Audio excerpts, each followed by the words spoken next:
So here's how not to be a victim of time.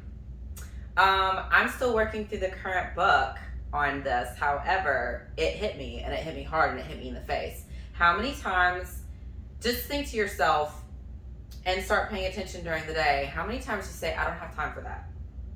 Okay, first of all, we don't have time. We don't own time.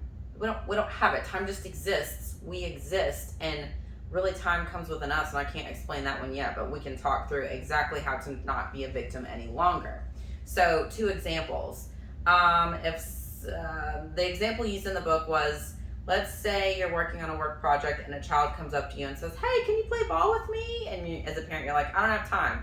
So what you're really saying is, that is not the priority for me right now. I would like to continue finishing this. And so if you say to that child, I don't have time, you're teaching that child how to be a victim of time. How many of us have had this done?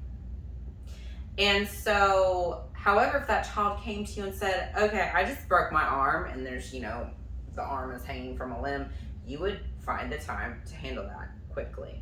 So it's more of what is the priority to you. And this gentleman, his name is Gay Hendricks, he flies in the face of, for every equal, there's an opposite as far as feeling. Like, you can feel really good, and we have the capacity to expand the feeling good, the abundance, and the love in our lives. And that's actually a really uncomfortable thing if you're used to having X amount of shit to work through. But he also teaches we all have a time identity.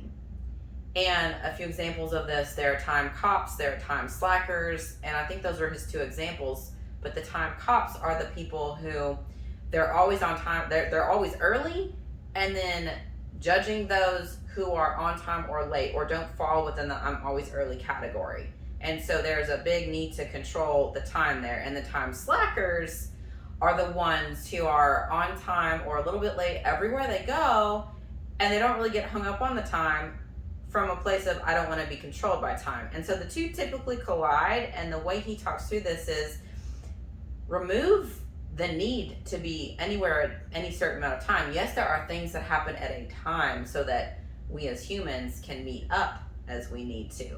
But the victim mentality or the need to control timing of things really collapses our potential as beings. And so this is really one of those things happen at specific times. Time exists, but not as we understand it. And there are, like, some days feel longer and slower. For instance, if you held your hand on a hot stove, for 2 seconds, it feels like an hour.